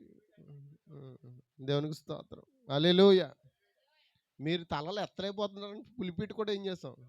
డౌన్ చేస్తాం. అయినా సరే మీ తలలు పైకి ఎత్తుకోవట్లేదు ఏంటి? ఇంకా పెద్ద పెద్ద సంఘాలు ఇంకా ఎంత హైట్ ఉంటాయమ్మా, చాలా పెద్ద హైట్ ఉంటాయి. వాళ్ళు ఎలా చూడాలి. దేవుని అనుమయం కలం కాక. ఈసారి పైన కూర్చున్న వాళ్ళకి ఎందుకు కూర్చోండి, కింద కూర్చున్న పైన కూర్చోండి. దేవునికి స్తోత్రం. సర్లే, దేవుని దీవించిన కాక. సరే, ముందుకు వెళ్దామా? హల్లెలూయా. అతను పెద్ద కోటాను కూడా విడిచిపెట్టి దేవుడు ఏమన్నాడు? నువ్వు 10 అరణ్యానికి వెళ్ళు. హల్లెలూయా. ఎందుకని? అతనిలో ఏముందో తెలుసా? జీవింపచే శక్తితో అతను నింపబడి ఉన్నాడు. అతనిలో ఇంధనం ఉంది. ఏముందండి? ఇంధనం ఉంది. ఇంధనం అంటే ఏంటి? ఈరోజు మీ అందరి దగ్గర ఇంధనం ఉంది, కానీ ఏం లేదో తెలుసా? రగిలించి నిప్పు రవ్వలేదు. అర్థమైందండి? ఇక్కడ చాలా బుల్లెట్ బండ్లు ఉన్నాయి. ఇక్కడ ఎలాంటి బళ్ళు ఉన్నాయో తెలుసా అండి? లోనా బళ్ళు ఉన్నాయి, మా పాశ్రం లాగా. హల్లెలూయా. బుల్లెట్ బండ్లు ఉన్నాయి లేవా? లోనా బళ్ళు, బుల్లెట్ బళ్ళు, టీవీఎస్ బళ్ళు ఉన్నాయా లేవా? చెప్పడం మాట్లాడలేదా? R15 మా అబ్బాయి చెప్తాడు, బాగా చెప్తాడు. అవి నాకు తెలియదు. అవి R15 ఇంకేం దుద్దు బండి ఏంటండి అది? బుల్లెట్ కాదు, ఇన్ఫీల్డ్, రాయల్ ఎన్ఫీల్డ్. ఇక్కడ అన్నీ ఉన్నాయి, చక్కగా ఉన్నాయి. ఈ బళ్ళు అన్నీ బాగానే ఉన్నాయి చూడడానికి. అంతా మంచి అలంకరణ చేసుకుని వచ్చారు చక్కగా. మీకు ఫుల్గా పెట్రోల్ బాగా నింపుకొని వచ్చారా? పెట్రోల్ ఉందా మీ బాడీలో? ఫుల్గా లేదా? హాఫ్ ట్యాంకులు ఏమైనా ఉన్నాయా? అన్నీ ఫుల్గా ఉన్నాయి. కానీ మీ దగ్గర ఏం లేదో తెలుసా? రగిలించి నిప్పు రవ్వలేదు. అది ఉంటే మీరు ఏం చేస్తారు? పాస్టర్ గారు ఏమి నోట్లోంచి రాకుండానే కొంతమంది పని చేస్తారంట. వాళ్ళు ఎవరో పని చేసేవాళ్ళు అంటే రగిలించు నిప్పు రవ్వ కలిగిన వారండి. బండికి చూడండి, సెల్ఫ్ ఇస్తాం కదా, సెల్ఫ్ ఇచ్చిన ఫస్ట్ స్టార్టింగ్ అవుతుంది కదా, అవునా? దాన్ని ఏమంటారంటే రగిలించు నిప్పు రవ్వ. సెల్ఫ్ దేనికనంటే ఆ సెల్ఫ్ స్టార్ట్ చేయగానే ఆ రగిలించి నిప్పు రవ్వ వెళ్ళి పెట్రోల్ తగులుతుంది, అప్పుడు బండి ఏమవుతుంది? స్టార్ట్ అవుతుంది. అసలు 2-3 సార్లు స్టార్ట్ అవ్వట్లేదు అనుకోండి, ఏం చేయాలి? తొయ్యడమా? కిక్కు కొడతాం, దానికి కొంచెం ఒత్తిడి తగిలిస్తాం, అవునే కదా? అప్పటికి ఇంకా స్టార్ట్ అవ్వట్లేదు అంటే ఏంటి? అందులో మాత్రం ఫుల్గా ఇంధనం ఉంది, పెట్రోల్ ఉంది, కానీ స్టార్ట్ అవ్వట్లేదు. కొన్ని బళ్ళు ఇక్కడ ఏం చేయట్లేదు, స్టార్ట్ అవ్వట్లేదు. ఎక్కడ తీసుకెళ్ళాలి? తోసుకుంటూ మెకానిక్ దగ్గర తీసుకెళ్ళాలి. అప్పటికే అందుకే మిమ్మల్ని అందరినీ ఏం చేస్తున్నాను, ఆ బండి తోసినట్టు మిమ్మల్ని అందరిని తోసి మెకానిక్ దగ్గర తీసుకెళ్తున్నాను. మన మెకానిక్ ఎవరండి? ఆయన వచ్చి ఏం చేస్తున్నాడంటే మనల్ని ఎక్కడ సెట్ చేయాలో. నా ప్రార్థన మిమ్మల్ని ఏం చేయాలి? ఎక్కడ వంచాలి, ఎక్కడ రేసులు వేసింది, ఎక్కడ తీగ తెగిపోయింది, ఎక్కడ మార్చాలి, ఎక్కడ బెండ్ చేయాలో అన్నీ సుత్తి దెబ్బలు కొట్టి, అమ్మా వింటున్నారా? నా ప్రార్థన ఎన్నడూ వ్యర్థం కాదండి. హల్లెలూయా. ఈ బళ్ళన్నీ స్టార్ట్ చేయాలని మిమ్మల్ని ఆ మెకానిక్ దగ్గర తీసుకెళ్తున్నానండి. అప్పుడు ఆ మెకానిక్ మిమ్మల్ని ఏం చేస్తాడు? సుత్తి దెబ్బతో కొట్టాల్సిన ప్లేస్లో ఏం చేస్తాడు? గట్టిగా బాదుతాడు. ఎక్కడ గేర్లు సరిగా పట్టలేదు, ఎక్కడ చైన్ బాగలేదు, అన్నీ ఏం చేస్తున్నాడు? నా ప్రార్థన వ్యర్థం కాదండి. నన్ను సరిచేసిన దేవుడు మిమ్మల్ని సరిచేస్తాడని. మీ నట్లు బోల్ట్లు అన్నీ కూడా సరిచేసి అప్పుడు పరిశుద్ధాత్మ దగ్గరికి పంపుతాడండి. అప్పుడు ఏం చేస్తాడు? అప్పుడు రగిలించు నిప్పు రవ్వతో నిన్ను స్టార్ట్ చేస్తాడండి. దేవుని స్తోత్రం. అప్పుడు స్టార్ట్ అయిన తర్వాత నువ్వు ఎన్నడూ ఆగిపో. ఇప్పుడు అప్పుడప్పుడు ఆగిపోతున్నావు అంటే దాని అర్థం ఏంటి? నీ బండిలో ఏదో లోపం వచ్చింది. పెట్రోల్ బండిలో 1 కేజీ పందరు వేయండి, ఏమవుతుంది? ఒక పావు కేజీ వేసినా చాలంట, మొత్తం ఏమవుతుంది? ఈరోజు మీ అందరికీ ఆడు ఏం చేశాడంటే, దెయ్యం మీ బండిలో పెట్రోల్ ఉంది, కానీ ఆ పెట్రోల్ ఆడు ఏం చేశాడంటే వాడు ఒక కేజీ షుగర్ కలిపేసాడు అన్నమాట. అందుకు మీ బండ్లన్నీ ఇంజిన్లన్నీ ఏమైపోయాయి? స్టక్ అయిపోయాయి. ఇప్పుడు మళ్ళీ అవన్నీ ఏం చేయాలి? క్లీన్ చేయాలంటే ఎక్కడ రావాలి? మెకానిక్ కావాలి. మెకానిక్ మన ప్రభువైన యేసుక్రీస్తు. ఈ లోపల మెకానిక్ వచ్చే లోపల మెకానిక్ దగ్గర ఒకరు ఉంటారు తెలుసా? ఎవరు చెప్పండి? పనోడండి. ఎవరా పనోడు?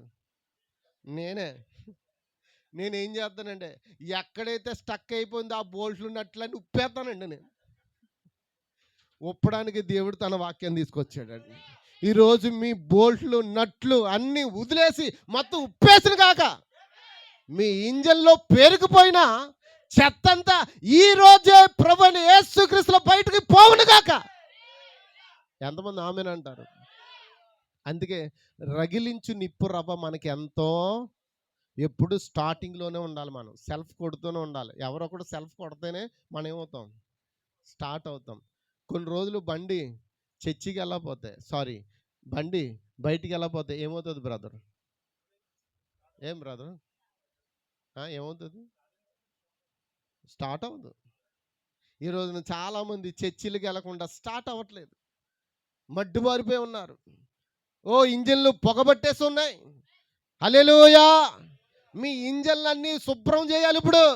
అందుకే దేవుడు తన పరిశుద్ధాత్మ మన ఎద్దుకు పంపాడు. ఎందుకో తెలుసా? రగిలించు నిప్పు రవ్వ లేకుండా ఆనోకు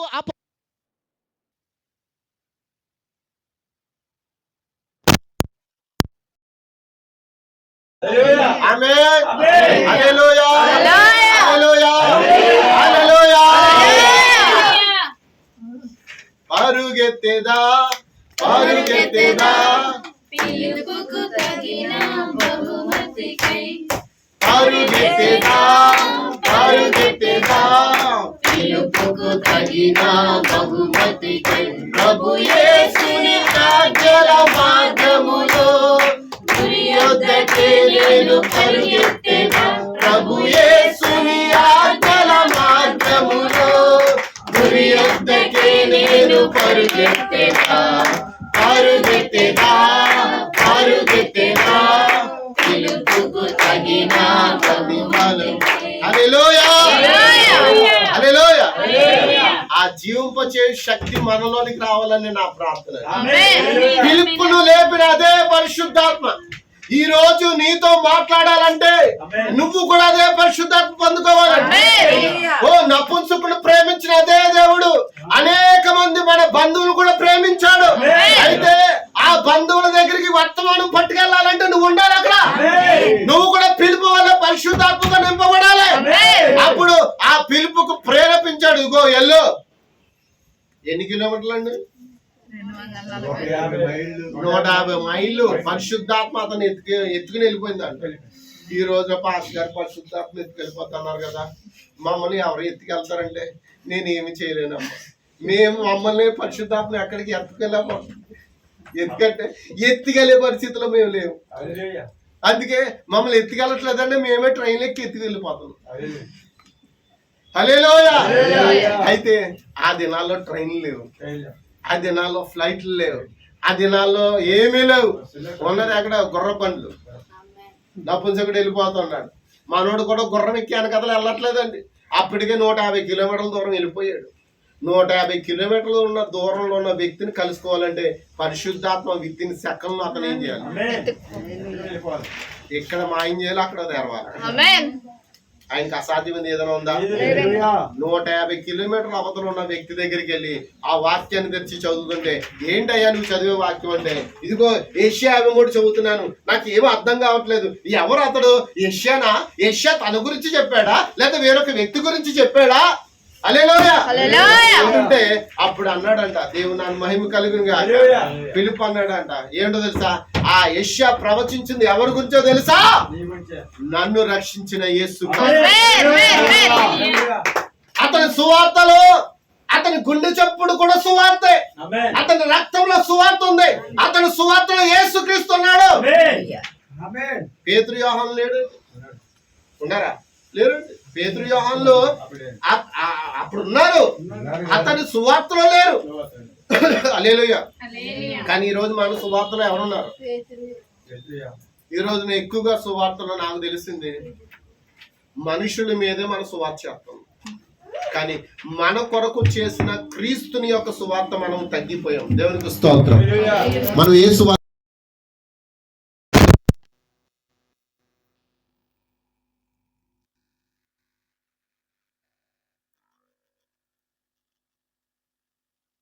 ఏం చేశాడు?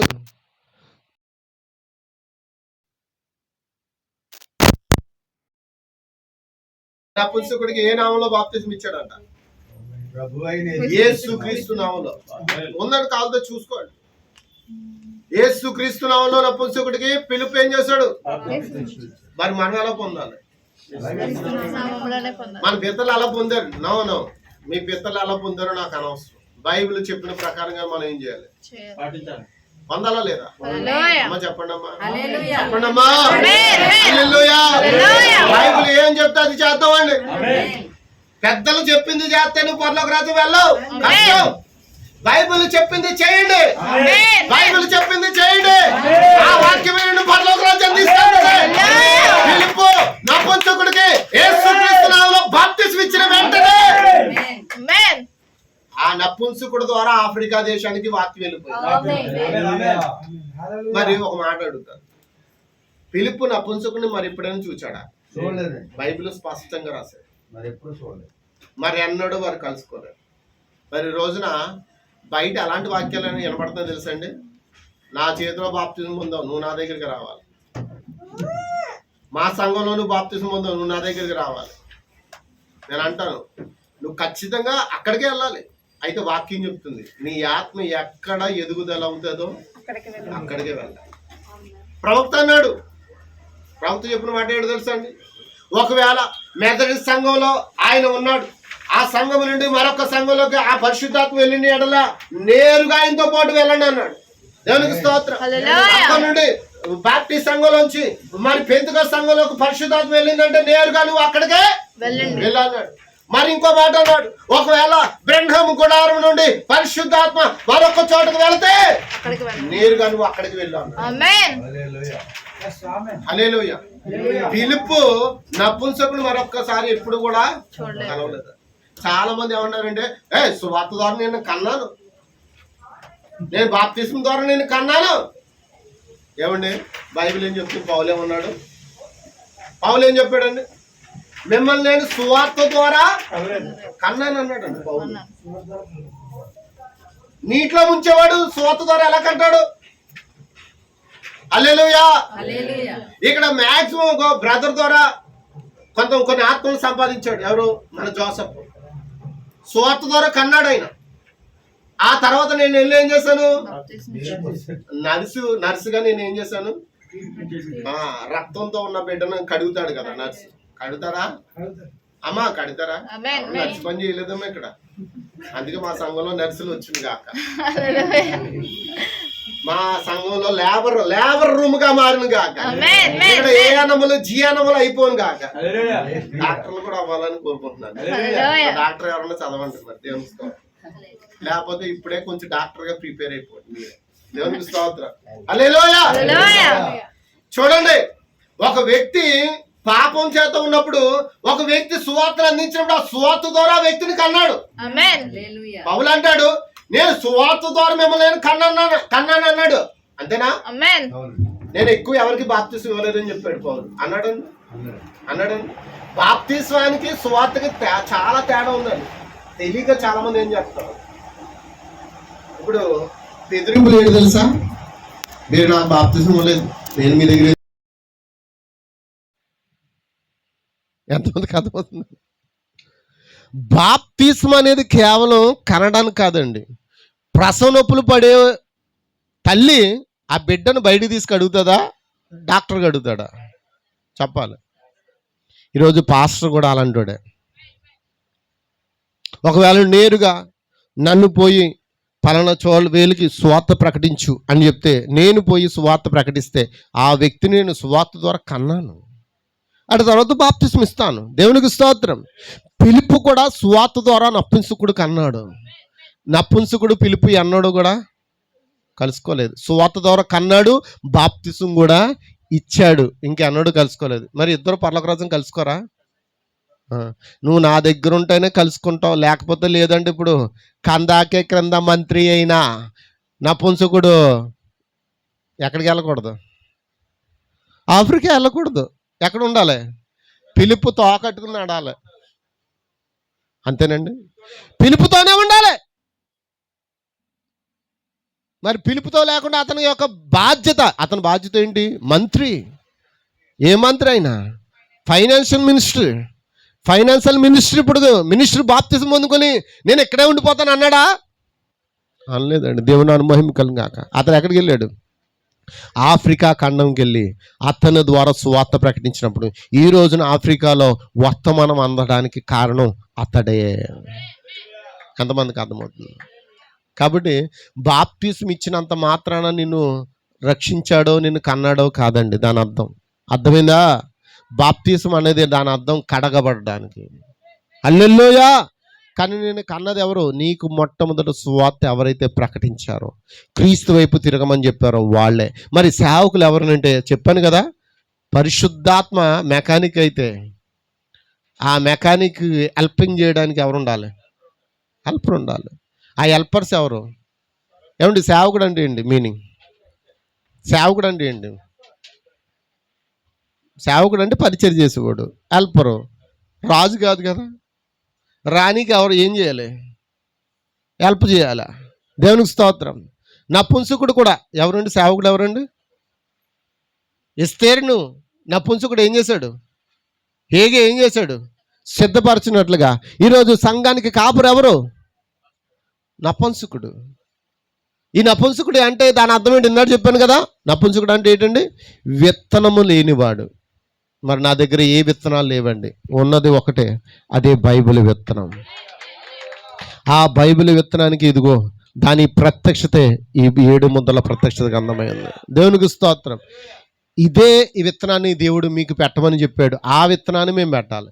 అంతేగాని మా సొంత నిర్ణయాలు, మా సొంత ఉద్దేశాలు మేము పెట్టామనుకోండి, అసలు మేము నపుంసకులం కాదండి.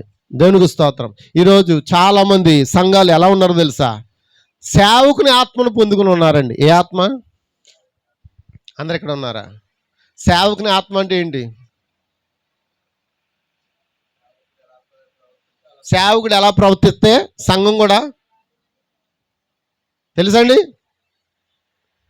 సపోజ్ నా కొడుకున్నాడండి, నేను అత్తమాని ఇలా కొట్టుకుంటున్నాను అనుకోండి తలని, ఆడు కూడా ఏం చేస్తాడు? చూసి ఆడు కూడా అలా కొట్టుకున్నాడంటే ఇప్పుడు ఆడు ఎవరిని పొందుకున్నాడు? నేను పొందుకున్న ఆత్మనేవాడు అంటే నేను తల కొట్టుకోవడం ఎప్పుడు చూస్తుంటాడు. వాడు కూడా ఏం చేశాడు అంటే ఇప్పుడు ఆడు ఏ ఆత్మను పొందుకున్నాడు? కాబట్టి మీకు అర్థమవడం చెప్తున్నానండి. అంటే సేవకుని ఆత్మను పొందుకోవడానికి మీరు రాలేదు ఇక్కడికి. ఎవరి ఆత్మను పొందుకోవడానికి వచ్చారు? నీవు నేను ఎవరి ఆత్మ పొందుకోవాలి? జీవింపచే శక్తిని మాత్రమే పొందుకోవాలి. ప్రవక్త అన్నాడు, ప్రవక్త చెప్పిన మాట, ఒక వ్యక్తి ఒక వ్యక్తిని రక్షించలేడు. ఒకవేళ బ్రహ్మం మిమ్మల్ని రక్షించాడని చెప్తే ఆ రక్షణ చల్లదో, మీరు పోయి తిరిగి బాప్తిసం పొందమన్నాడు. నేను చూపించగలనండి. నువ్వు తప్పక తిరిగి జన్మించాలని వర్తమానం చెప్తూ ఉన్నాడు. ఒక వ్యక్తి నేను మిమ్మల్ని రక్షించాను, నేను లేకపోతే మీ బతుకులేదని చెప్పాడా? ఆ సేవకుడి దగ్గర నువ్వు రక్షణ పొందుకుంటే ఆ రక్షణ ఎన్నడూ కూడా నీకు చల్లదు. నువ్వు పోయి ఏం చేయాలి? తిరిగి మరలా ప్రభువైన యేసుక్రీస్తులో బాప్తిసం పొందాలి. ఎవడండి ఒక మానవుడు మరొక మానవుడు రక్షించేది? బైబిల్ అంటుంది, నా తండ్రి ఆకర్షించుకుంది ఎవరు నా ఎదుకు? నపుంసకుని రక్షించింది పిలుపు కాదు, నపుంసకుని రక్షించింది పరిశుద్ధాత్మ. మరి పిలుపు ఎవరు? నపుంసకుని రక్షించడానికి ఏర్పాటు చేయబడిన అతొక్క సాధనమే ఉన్నాడు. అందుకే పౌలు అంటాడు, నేను క్రీస్తుకు సాధనమే ఉన్నాను అన్నాడు. సాధనం అంటే ఏంటి? ఒక పాత్ర. దేవునికి స్తోత్రం. ఇక్కడ మనం అందరం ఏమై ఉండాలి? క్రీస్తుకి. ఎంతమంది పాత్రగా ఉంటారు? దేవుడు మిమ్మల్ని దీవించును గాక. God bless you, God bless you, God bless you. అందుకు లేచిన పడదాం మేడం, అందుకు లేచిన పడదాం. బ్రదర్ అండి జోసఫ్ గారు.